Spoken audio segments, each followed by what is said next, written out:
இன்னும் பஸ்ஸை காணும். என்னன்னு தெரியலையே. ஒரு நேரம் ஆச்சே. தலைவர் வந்துட்டாரு. இதோ தலைவரே வந்துட்டாரே. இளமேகம் தலைவரே, வீடியோ பார்க்கணும்னு. ஆமா புறப்படு. சரி தலைவர். வணக்கம் தலைவரே. வணக்கம் வணக்கம் வணக்கம். வந்து ரொம்ப நேரம் ஆச்சா? அதனால என்ன தலைவரே, இன்னும் பஸ் வரலையா? வர நேரம் தான். இதோ பஸ் வந்துருச்சே. தலைவர் வந்தோடனே பஸ் வந்துருச்சு. கரெக்டா வந்துருச்சு தலைவர்.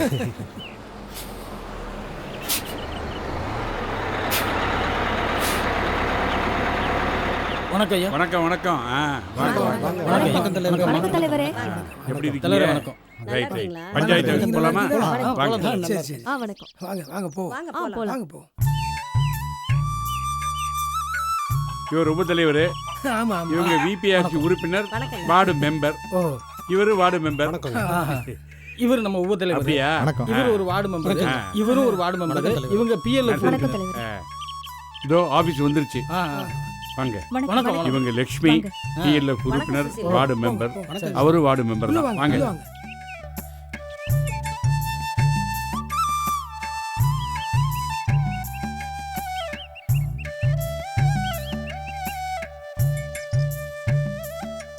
சொல்லுங்க தலைவரே. தலைவரே, திடக்கழிவு மேலாண்மை திட்டத்துக்காக தமிழ்நாட்டில் தேர்ந்தெடுக்கப்பட்ட 2000 கிராமங்கள்ல ம், எங்க கிராமமும் ஒண்ணு. ம். எங்க கிராமத்துலயும் திடக்கழிவு மேலாண்மை திட்டத்தை நடைமுறைப்படுத்திக்கிட்டு தான் வர்றோம். ஆனா பாருங்க, போன வாரம் இந்த திட்டத்துக்கான அதிகாரி சென்னையில இருந்து எங்க கிராமத்தை பார்வையிடுறதுக்காக வந்தார்.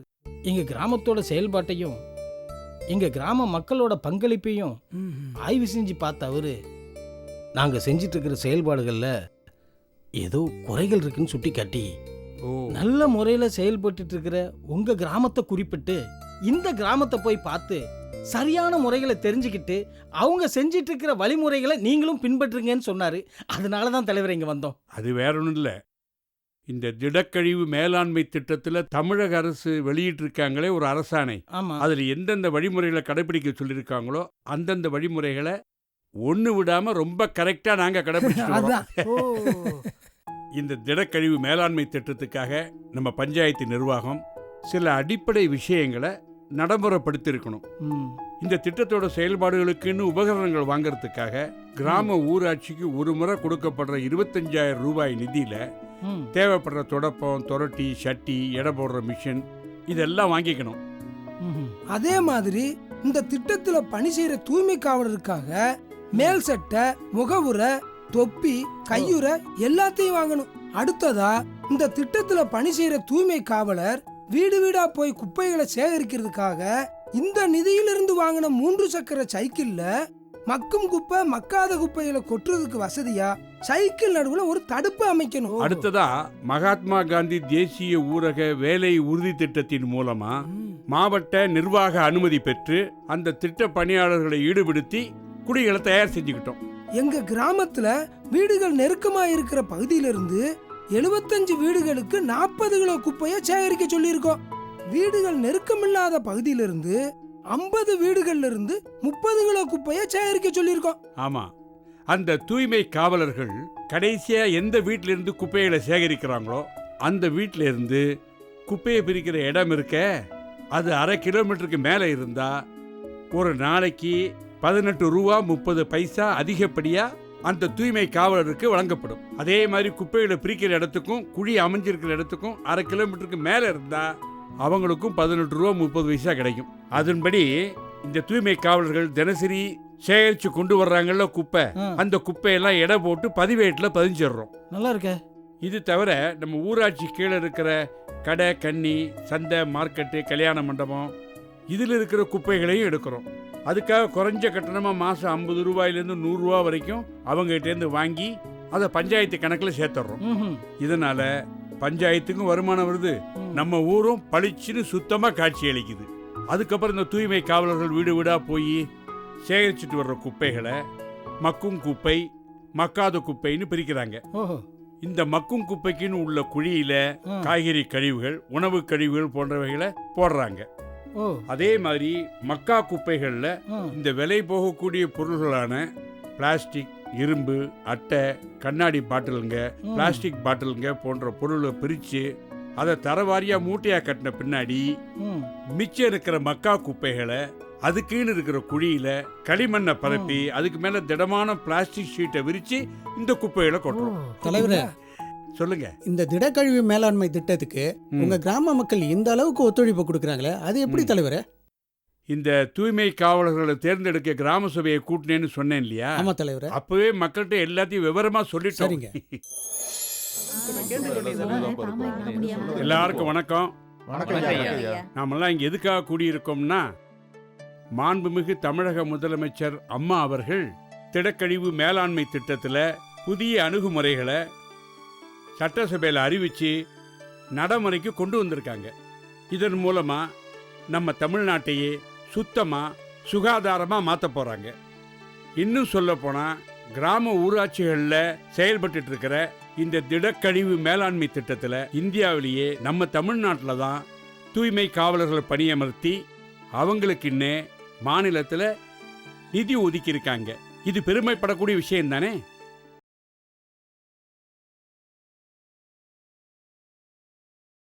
அப்புறம் ஒரு முக்கியமான விஷயம், இந்த திடக்கழிவு மேலாண்மை திட்டத்தோட செயல்பாடுகளை கண்காணிக்கிறதுக்குன்னு நம்ம ஊராட்சி சார்பாக ஒரு குழு அமைச்சிருக்கோம்.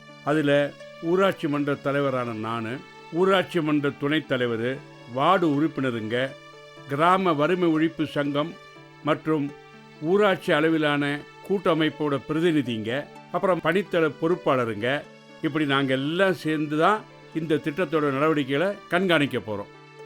இந்த திட்டத்தில் பொதுமக்களாகிய உங்களுடைய பங்களிப்பு ரொம்ப முக்கியம். அதாவது பொதுமக்களாகிய நீங்கள்லாம் அரசாங்கம் கொண்டு வர்ற எந்த திட்டமாக இருந்தாலும் சரி, நீங்கள் ஒத்துழைப்பு கொடுத்தா தான் நம்ம ஊர் சுத்தமாக இருக்கும்.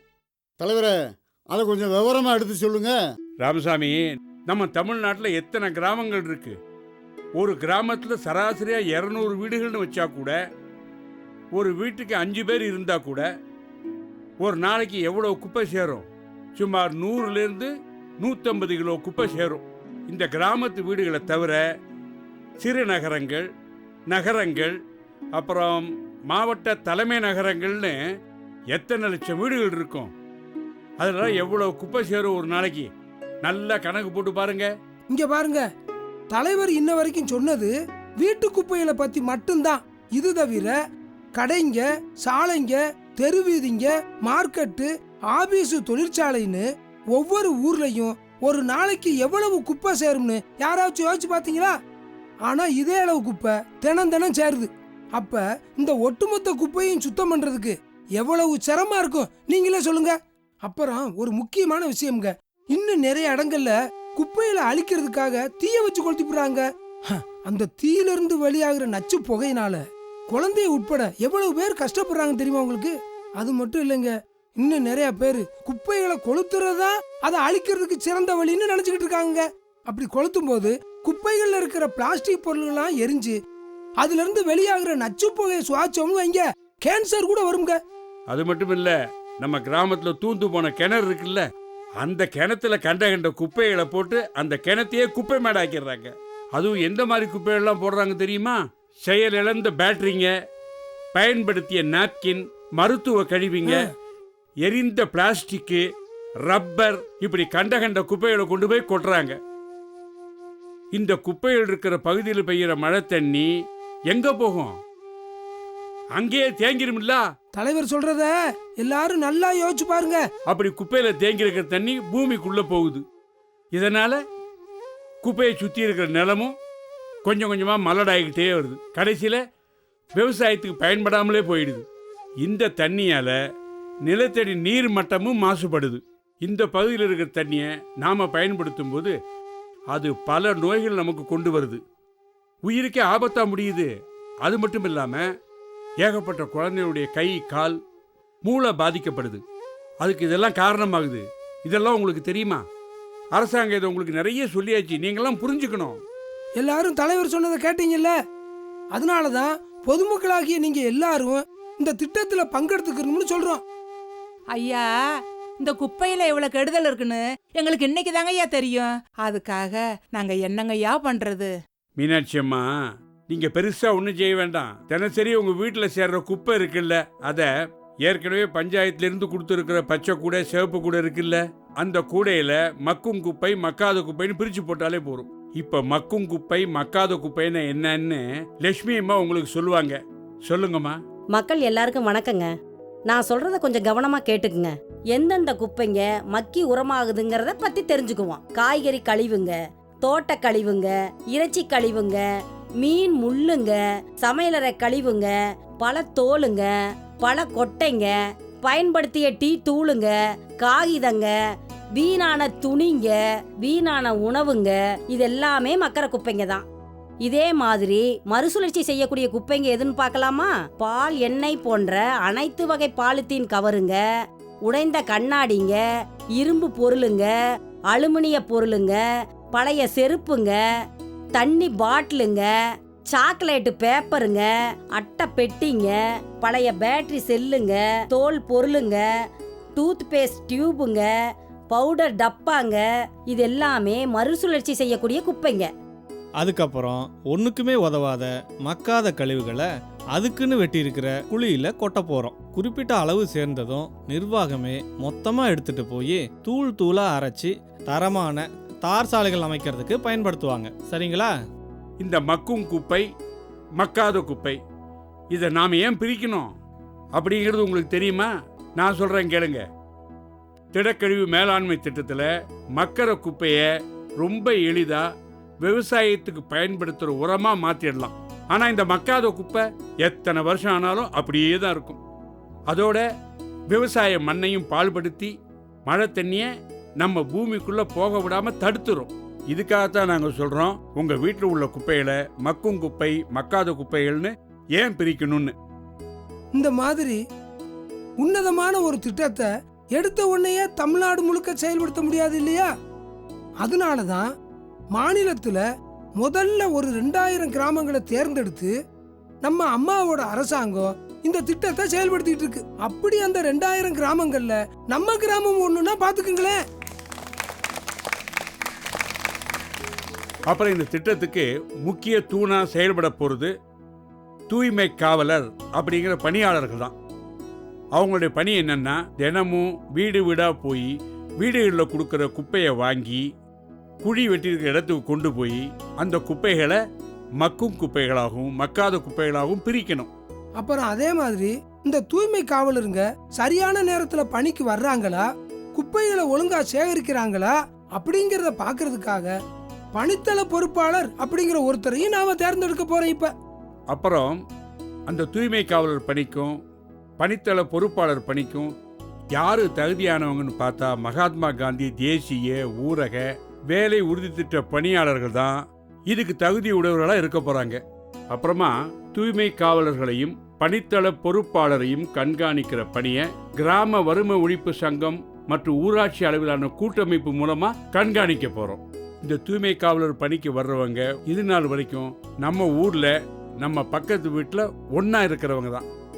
அவங்க வேலையின் காரணமாக தான் ஊராட்சி சார்பாக பெருந்தன்மையா நம்ம வீட்டு குப்பையை வாங்குறாங்க. நம்ம வீட்டு குப்பையை சுத்தம் செய்யற நம்ம வீட்டு பெண்களை மதிக்கிறதை விட இவங்களை ஒருபடி நாம உயர்வா மதிக்கணும். சரியா? அப்புறம் இவங்களுக்கு ஊரக வேலை உறுதி திட்டத்தின் மூலமா வருஷத்துல முதல் 100 நாளைக்கு 183 ரூபா சம்பளம் கொடுப்பாங்க. அப்புறம் மிச்சம் இருக்கிற நாளைக்கு திடக்கழிவு மேலாண்மை திட்டத்தின் மூலமா அதே 183 ரூபா சம்பளத்தை விபிஆர்சி அதான் கிராம வறுமை ஒழிப்பு சங்கத்தின் மூலமா தொடர்ந்து கொடுத்துருவாங்கிறது இதன் மூலம் நான் சொல்லிக்கிறேன். அந்த மாதிரியான ஒரு அரசாணைய நம்ம தமிழக முதலமைச்சர் அம்மா அவங்க பிறப்பிச்சிருக்காங்கிறதையும் நான் உங்களுக்கு தெரிவிச்சுக்கிறேன். இப்போ இந்த தூய்மை காவலர் வேலைக்கும் அவங்கள கண்காணிக்கிற பணித்தள பொறுப்பாளர் வேலைக்கும் நம்ம கிராமத்திலிருந்து ஆட்கள் தேவைப்படுது. இந்த வேலையில சேர்றதுக்கு யார் யாருக்கு விருப்பமோ எழுந்துருங்க பார்க்கலாம். இந்த வேலை உனக்கு சரியா இருக்கும். எந்திரிப்புல. சரிங்க.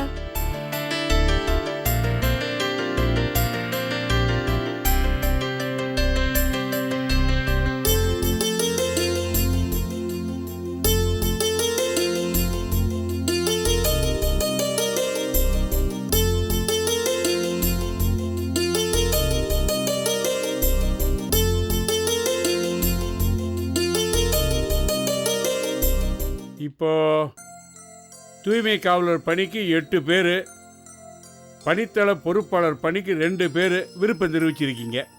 இவங்க வருகை பதிவேட்டை பரிசோதிச்சதில் நம்ம கிராமத்தோட தூய்மை காவலர் பணிக்கு கிருஷ்ணவேணி, வளர்மதி, குணா, அப்புறம் ரெஜினா இவங்க தகுதி உள்ளவங்களா இருக்காங்க. அதே மாதிரி பணித்தள பொறுப்பாளர் வேலைக்கு நம்ம தேன்மொழி தகுதி உள்ளவங்களா இருக்காங்க. அதனால் கிராம சபையில் இருக்கிற நீங்கள்லாம் அங்கீகரிச்சிங்கன்னா இவங்களே தூய்மை காவலர்களாகவும் பணித்தள பொறுப்பாளராகவும் தேர்ந்தெடுக்கலான்னு இருக்கோம். உங்க அபிப்பிராயம் என்ன? சம்மதம் தானே? என்ன ஆமோதிக்கிறீங்களா? ஆ, இப்படித்தான் எங்க கிராமத்து மக்களுக்கு இந்த திடக்கழிவு மேலாண்மை திட்டத்தோட நோக்கங்களை புரிய வச்சது மட்டுமல்லாம இந்த திட்டத்துக்கு தேவையான தூய்மை காவலர்களையும் பணித்தள பொறுப்பாளரையும் நாங்க தேர்ந்தெடுத்தோம். ஆமா தலைவரே, இந்த தூய்மை காவலர்களா தேர்ந்தெடுக்கப்பட்டாங்கல்ல, அவங்களுக்கு அரசாணையில சொல்லியிருக்கிற மாதிரி ஏதாவது பயிற்சி கொடுத்துருக்கீங்களா? ஆமா, மறுநாளே நாங்க பயிற்சிக்கு ஏற்பாடு செய்தோம். எங்க விபிஆர்சி மற்றும் பிஎல்எஃப் கூட்டமைப்பினர் ஒவ்வொரு வீட்டுல இருந்து எப்படி குப்பைகளை சேகரிக்கணும், அதை எப்படி தரவாரியா பிரிக்கணுங்கிறத ரொம்ப தெளிவா சொன்னாங்க. அதே மாதிரி தூய்மை காவலருங்க குப்பையை எடுக்கிறதுக்காக ஊராட்சி வாங்கி கொடுத்துருக்கிற உபகரணங்களை அவங்கள்ட்ட காமிச்சு தெளிவா எடுத்து சொன்னோம். அப்புறம் பணித்தள பொறுப்பாளருக்கும் அவங்க பணியை பத்தி புரிய வச்சோம். ஓ, அதனாலதான் உங்க கிராமத்துல இந்த திடக்கழிவு திட்டம் இவ்வளவு சிறப்பா நடந்துகிட்டு வருதா? என்ன தலைவரே, நாம நேரடியா குப்பை சேகரிக்கிற இடத்துக்கு போய் பார்க்கலாமா? கண்டிப்பா பாப்போம், வாங்க எல்லாரும் போலாம். சரி, போகலாம் தலைவரே. வாங்க. தென்மொழி அவங்க வந்துட்டாங்களா? யாரு? கிருஷ்ணவேணியும் வளர்மதியுமா? அவங்க அப்பவே வந்து லைனுக்கு போயிட்டாங்கண்ணே. ரெஜினாக்கா, நீங்க போடுங்க.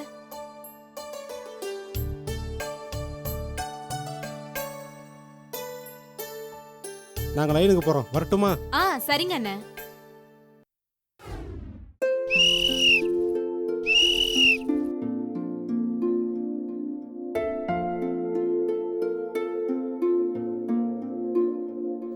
ஆமா குடுமா. ஏமா வளர்மதி, என்ன தாத்தா? உன்னோட வேலையெல்லாம் முடிச்சிட்டு கொஞ்சம் வீட்டு வரைக்கும் வந்துட்டு போக முடியுமாம்மா? கடைக்கு எதுவும் போகணுமா தாத்தா? ஆமாம்மா, இன்னைக்கு ரேஷன்ல சர்க்கரையும் மண்ணெண்ணையும் கொடுக்குறாங்க. சரி. எனக்கு நடந்து நடந்து கால் முட்டியெல்லாம் வலிக்குதுமா, அதான் போக முடியல. சரிங்க தாத்தா, நீங்க கால் வலியோட போக வேண்டாம், நான் வந்து ரேஷன் வாங்கி தரேன். சரிம்மா. சரிங்க தாத்தா. வாங்கம்மா. அக்கா போலாமா?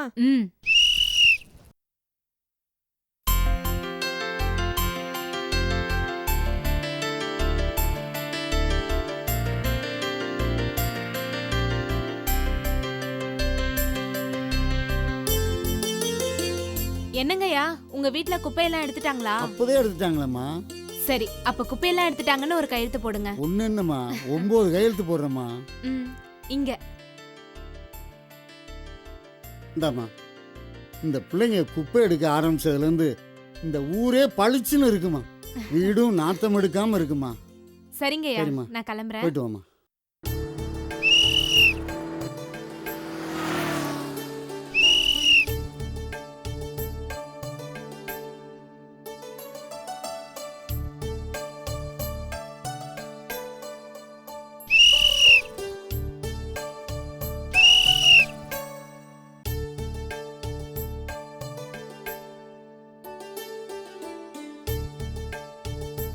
கிருஷ்ணவேணி, வளர்மதி, கொஞ்சம் இருங்க, நான் வரேன்.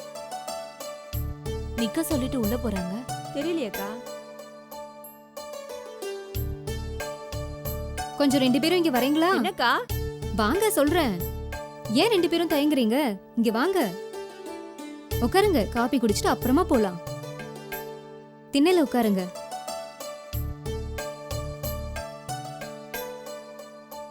இந்த வளர்மதி. எதுக்குக்கா உங்களுக்கு சிரமம்? இதுல என்னமா சிரமம் இருக்கு? காலையில 7 மணிக்கு வரீங்க, அதுக்கப்புறம் எப்போ சாப்பிட போறீங்கன்னே தெரியாது. காப்பி தண்ணி குடுக்கறதுலயா சிரமம்? குடிங்க. ஊரே சுத்தமாகணும்னு நீங்க வீட்டுக்கு வீடு குப்பைய வாங்க எந்த தயக்கமும் காட்டாதப்போ ஒரு வாய் காப்பி தண்ணி தரதுக்கு நான் மட்டும் தயங்குவனா என்ன? இந்தாங்கக்கா. இந்தாங்க, நாங்க வரோம். ரொம்ப நன்றிக்கா. இது மட்டும் இல்லம்மா, உங்களுக்கு என்ன உதவி வேணும்னாலும் தயங்காம என்கிட்ட வந்து கேளுங்க. சரிங்கக்கா, நாங்க வரோம். வரோம்க்கா. சரிம்மா.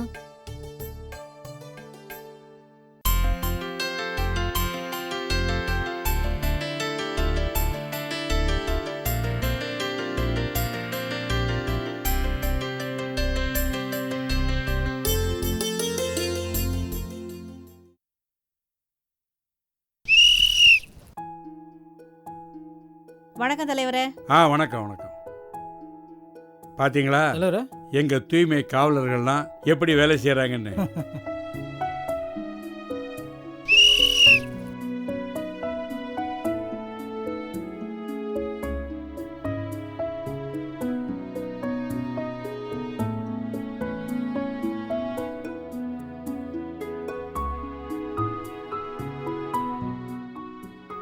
அடடா தலைவரே, ம். உங்க ஊர்ல ஜனங்க குப்பைகளை தனித்தனியா பிரிச்சு கொடுக்குறாங்க. ஆனா எங்க ஊர்ல மொத்தமா ஒரே பையில போட்டு கொடுத்துறாங்க. போன உடனே இதே மாதிரி தனித்தனியா பிரிச்சு கொடுக்கறதுக்கு நான் ஏற்பாடு பண்றேன். அப்படியே செய்யுங்க.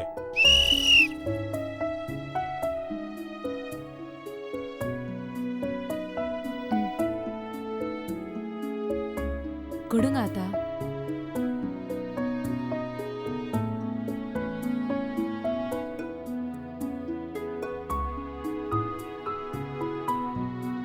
இந்தாங்க ஆத்தா. கிருஷ்ணவேணி, ஆ? உனக்கு வேலை எத்தனை மணிக்குமா முடியும்? ஒரு 4:30க்கு முடிச்சிருவேன் ஆத்தா. இல்ல, என் பேத்தி பெரிய மனுஷா இருக்கா. ம். சாயந்தரம் ஒரு 5 மணிக்கு தலைக்கு தண்ணி ஊத்துறோம். நீ கட்டாயம் வந்துடணும்ப்பா. கண்டிப்பா வந்துடுறேன் ஆத்தா. வளர்மதி, நீயும் கட்டாயமா வந்துடணும். சரிம்மா. சரியா? வரேன் சரி. வரேன் ஆத்தா. சரி. தூய்மை காவலர்கள்கிட்ட இந்த ஊர் மக்கள் எந்த பாகுபாடும் இல்லாம பழகுறாங்களே. அப்படி பழகணும் தான் நாங்கள் கிராம சபையில் தீர்மானம் போட்டிருக்கோம். வணக்கம் தலைவரே. வணக்கம் வணக்கம். அது மட்டும் இல்லை, அவங்களும் ஏற்கனவே யார் கூட எந்த வித்தியாசமும் இல்லாமல் ஒன்றுக்குள்ளே ஒன்றா தான் பழகிட்டு இருக்காங்க. 100க்கு 100 உண்மை தலைவரே. இல்லைன்னா அவங்க சொந்த பேத்தி விசேஷத்துக்கு இப்படி சொந்த பந்தத்தை கூப்பிடுற மாதிரி அன்பா கூப்பிடுவாங்களா? தலைவரே, ஒரு சந்தேகம் கேட்கலாமா? கேளும்மா, கேளுங்க.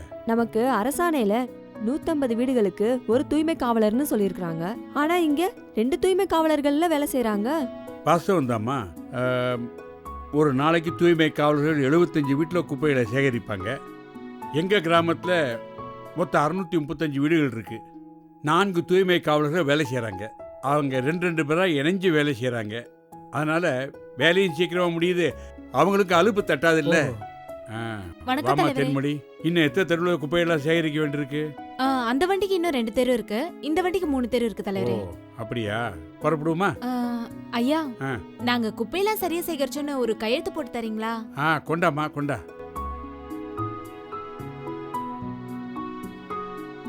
இந்தா. வரங்க ஐயா. தலைவரே, நீங்க கையெழுத்து போட்டது முறைதானா? ஏன், அதில் என்ன தப்பு? தூய்மை காவலர்கள் குப்பையை ஒழுங்காக சேகரிக்கிறாங்க, அதை நீங்களும் பார்த்தீங்க. அப்படி ஒழுங்காக குப்பையை சேகரிக்கும் போது ஒரு தெருவில் 10 பேர் கையெழுத்து போடணும், கரெக்டாக வேலை பார்த்துருக்காங்க அப்படின்னு. நானும் இந்த தெருவில் தான் இருக்கேன், அதனால தான் கையெழுத்து போட்டேன். ஓஹோ, அது சரி, குப்பையை பிரிக்கிறாங்களா, அங்கே போய் பார்ப்போம். வாங்க.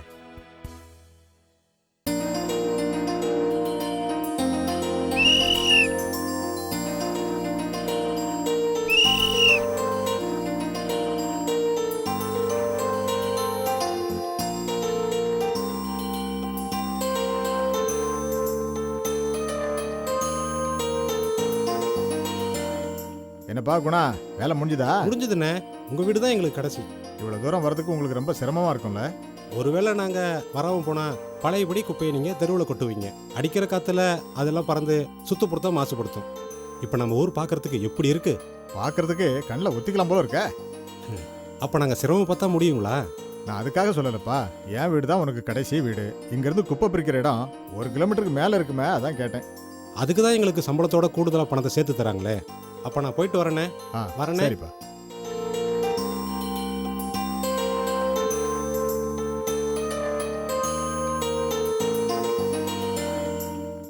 இந்த இடமா தலைவரே? ஆமாம், இந்த இடம் தான். பாருங்க, பாதையெல்லாம் எவ்வளோ அகலமாக மரங்கள்லாம் வச்சு. தலைவரே, ரொம்ப அருமையா இருக்கு தலைவரே. குப்பை பிரிக்கிற இடத்துல இவ்வளவு பசுமையா நான் இங்க தான் பாக்குறேன். ஆமாம், இந்த இடமும் ஆக்கிரமிப்பில் இருந்தது.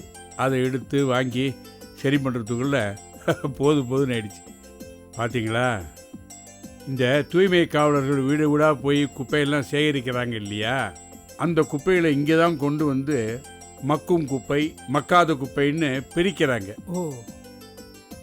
அங்கே பார்த்தீங்களா, தூய்மை காவலர்கள் வீடு வீடாக போய் குப்பைகளை சேகரித்து இங்கே கொண்டு வந்துட்டு இருக்காங்க.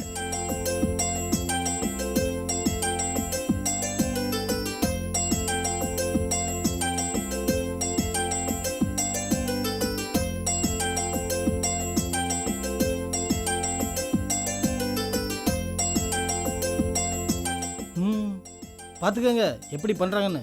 கண்டிப்பா தலைவரே.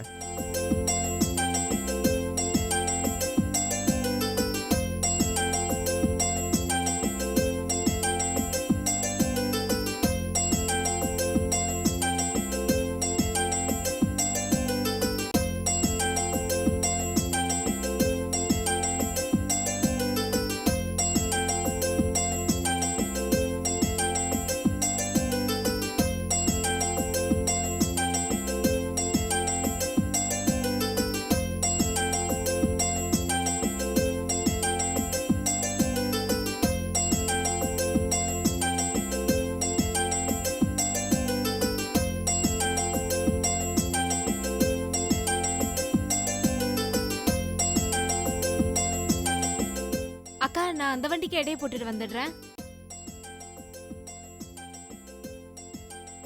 தலைவரே, ஒரு சின்ன சந்தேகம். கேளுமா. அங்கதான் ஜனங்க மக்கும் குப்பை மக்காத குப்பைன்னு பிரிச்சு கொடுத்துட்டாங்களே, அப்புறம் ஏன் இங்க வந்து அதை மறுபடியும் பிரிக்கிறாங்க? என்னதான் ஜனங்க மக்கும் குப்பை மக்காத குப்பைன்னு பிரித்து கொடுத்தாலும் நான் இங்கே வந்து தூய்மை காவலர்களை தரவாரியாக பிரித்து எடுக்க சொல்லியிருக்கேன். ஏன்னா பொதுமக்கள் யாராவது தவறுதலாக மாற்றி போட்டுடவும் வாய்ப்பு இருக்கு இல்லையா, அதுதான். ரெண்டாவது, விலை போகக்கூடிய பொருட்களும் அதில் தானே இருக்கும். அப்போ நாம தானே பிரித்து ஆகணும்.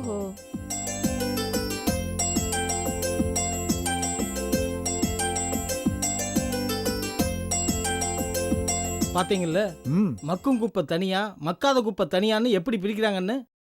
ஆமாம் தலைவரே, இந்த இயற்கை முறையில் மண்புழு உரம்னு சொல்கிறாங்களே, அதை நம்ம இந்த மக்கின குப்பையில் பண்ண முடியுமா? இல்லை, நான் எதுக்கு கேட்குறேன்னா, அதில் நல்ல வருமானம் வரும்னு சொல்கிறாங்களே, அதுக்காக கேட்குறேன். நல்ல கேள்வி. கண்டிப்பாக பண்ணலாம். ஆனால் மக்கும் குப்பை இருக்கு இல்லையா, அதுவே இயற்கையான உரம் தான். நாம் நேரடியாக அதில் மண்புழுக்களை விடக்கூடாது. விட்டால் மண்புழுக்கள்லாம் செத்து போயிடும். மண்புழு உரம் தயாரிக்கணும்னா அதுக்குன்னு சில வழிமுறைகள் இருக்கு. ஊராட்சியோட பொது நிதியிலிருந்து நம்ம ஊராட்சியில் இருக்கிற சுய உதவிக்குழு மூலமா இந்த மக்கின குப்பை கழிவுகளை ஊராட்சியில் பயன்படுத்தாத பழைய அரசாங்க கட்டடத்துக்கு எடுத்துட்டு போய் மண்புழு உர தொட்டிகளை ஏற்படுத்தி இந்த மக்கி போன குப்பைகளை அதில் கொட்டி உர படுக்கையா தயார் பண்ணி அப்புறம் மண்புழுக்களை அதில் விட்டுடணும். அப்படி விடுற மண்புழுக்கள் இந்த மக்கின குப்பை கழிவுகளை நல்லா சாப்பிடும். அப்படி அதுங்க சாப்பிட சாப்பிட மண்புழுக்களோட மலமானது உரப்படுக்கையோட மேல் பகுதிக்கு எச்சமாக தள்ளப்படும். அப்படி வெளியேற்றுற எச்சத்தை தான் நாம் மண்புழு உரம் அப்படின்னு சொல்கிறோம். இந்த உரத்தை நாம் சேமித்து வச்சு நம்ம ஊரில் இருக்கிற விவசாயிங்களுக்கு குறைஞ்ச விலையில் விற்கலாம். அருமை அருமை. இதனால் ஊராட்சிக்கும் மகளிர் சுய உதவி குழுவுக்கும் நல்ல வருமானம் கிடைக்கும். அதே மாதிரி மக்கா குப்பையிலிருந்து விலை போகக்கூடிய பொருட்களை தனியாகவும் மறுசுழற்சி செய்யக்கூடிய பொருட்களை தனியாகவும் விலை போகாமலும் மறுசுழற்சி செய்ய முடியாமலும் இருக்கிற கழிவுகளை தனியாகவும் பிரிச்சுட்டு அதை மக்கா குப்பைகளுக்குன்னு வெட்டி வச்சிருக்கிற குழியில கொட்டிடுவாங்க. வாங்க நம்ம குழியில போய் பார்க்கலாம்.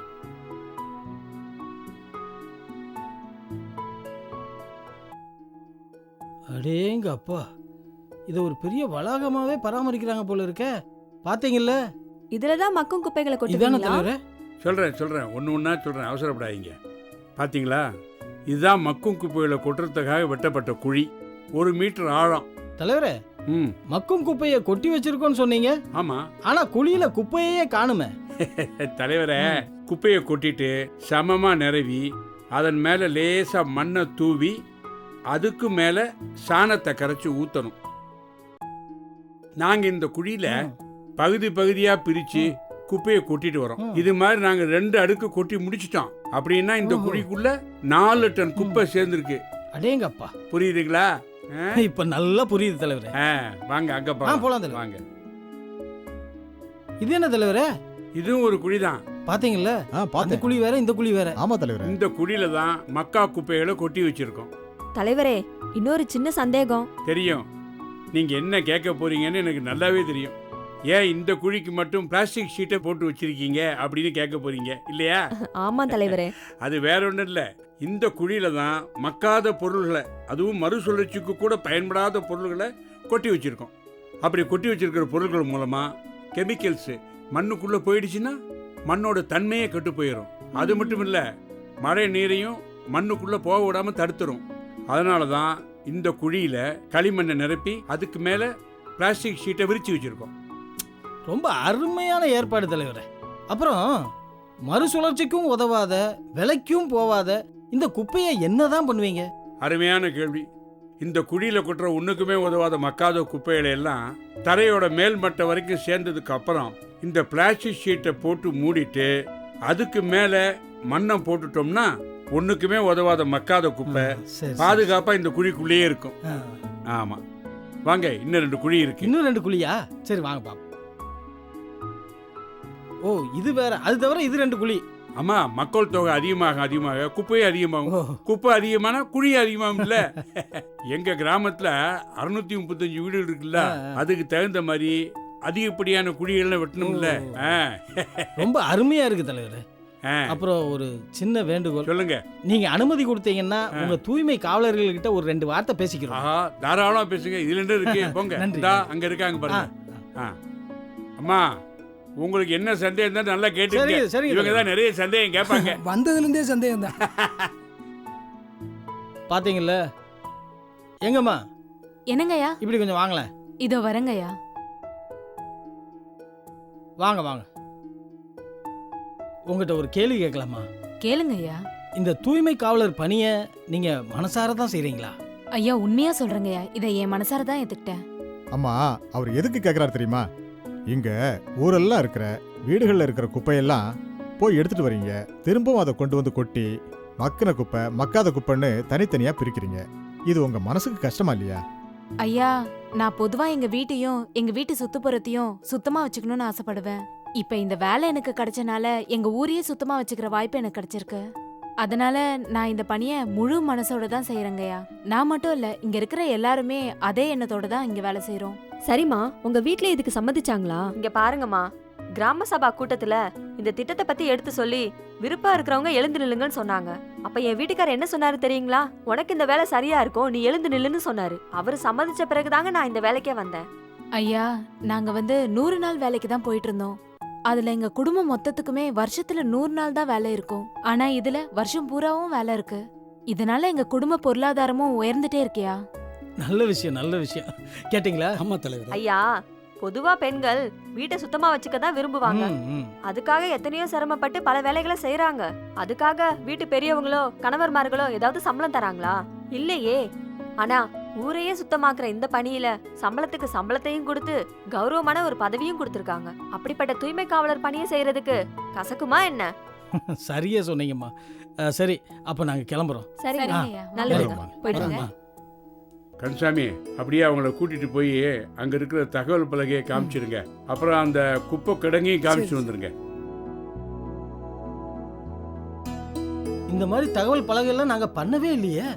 எந்தெந்த தூய்மை காவலர் எந்தெந்த தெருவுக்கு எந்தெந்த நேரத்துல போறாங்கன்னு எல்லாத்துக்கும் புரியுற மாதிரி எழுதி வச்சிருக்கீங்களே. நம்ம முதல்ல போன உடனே இந்த மாதிரி தகவல் பலகையை ஒண்ணு தயார் பண்ணணும். சரிங்க தலைவரே.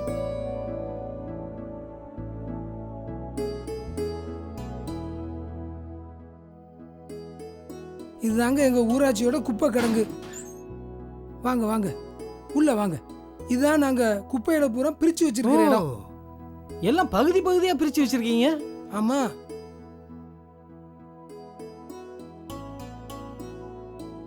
இது பூரா பிளாஸ்டிக் பாட்டில், இதெல்லாம் தனியா அடிக்கிருக்கோம். இது பூரா கண்ணாடி பாட்டில், இதை தனியா குமிச்சு வச்சிருக்கோம். சரி சரி சரி. இதுதான் பாலித்தீன் கழிவு, அதாவது மறுசுழற்சிக்கு ஆகாத இந்த மாவட்ட நிர்வாகம் சொன்ன மாதிரி இதுகளை தூள அரைச்சு தரமான தார் சாலைகள் உருவாக்குறதுக்கு இதைத்தான் பயன்படுத்தும். இதைத்தான் தூளாக்கி தார் கலவையில கலந்து சாலைகளை திடப்படுத்துறீங்க. அருமையான திட்டமாச்சே. நல்ல இதை நம்ம பண்ணலையே. போன உடனே இதெல்லாம் பண்ணணும். பாத்துக்கோங்க, நீங்களும் நம்ம இதெல்லாம் நோட் பண்ணிக்கோங்க. சரிங்க தலைவரே. யாருக்கும் உதவாத இந்த கழிவுகள் இருந்து கூட தரமான நீடித்து உழைக்கக்கூடிய சாலைகள் உருவாதுன்னு நினைக்கிறப்ப ரொம்ப மகிழ்ச்சியா இருக்கு. ரொம்ப அருமையா இருக்குங்க. போலாமா? சரி போங்க. அருமையா திட்டத்தை செயல்படுத்திட்டு இருக்கீங்க. ரொம்ப சந்தோஷம். நீங்களும் இதே மாதிரி ஆட்களை தேர்ந்தெடுத்து உங்க கிராமத்தையும் சுத்தமாகவும் சுகாதாரமாகவும் மாத்திருங்க. கண்டிப்பா கண்டிப்பா தலைவரே. அப்புறம் இன்னொரு விஷயம், குப்பை கிடங்குல பாத்தீங்களே, அதே மாதிரி விலை போகக்கூடிய பொருள் எல்லாம் பகுதி பகுதியா பிரிச்சு வச்சுக்குங்க. சும்மா இல்ல, அதுவும் விலைக்கு தான். அப்படியா? ஆமா தலைவரே, உண்மையை சொல்ல போனா இந்த திடக்கழிவு மேலாண்மை திட்டத்தினால குப்பைன்னு நாம தூக்கி போடுற எந்த பொருளுமே குப்பையாகிறது இல்ல. ஆமா. இந்த திட்டம் எவ்வளவு பயனுள்ள திட்டமா இருக்குன்னு நமக்கெல்லாம் புரியுது இல்லையா? இந்த பெருமைக்கு முழு காரணம் நம்ம தமிழக முதலமைச்சர் அம்மா அவர்கள் தான். உண்மைதான் தலைவரே. இந்த திட்டம் தமிழ்நாடு முழுவதும் முழு பயன்பாட்டுக்கு வந்துச்சுன்னா தமிழ்நாடே சுத்தமும் சுகாதாரமா மாறிடும் தோணுது. இந்த திடக்கழிவு மேலாண்மை திட்டத்துல நாங்க என்னென்ன குறைகளை பண்ணிருக்கோம், இதை எப்படி சரி பண்ணி நெறிமுறைப்படுத்தணுங்கிறதையும் நாங்க தெரிஞ்சுக்கிட்டோம். எங்க கிராமத்தையும் சுத்தமும் சுகாதாரமா வச்சுக்கிறதுக்கு முயற்சி பண்றோம். அப்படியே செய்யுங்க. வாழ்த்துக்கள். ரொம்ப நன்றிங்க.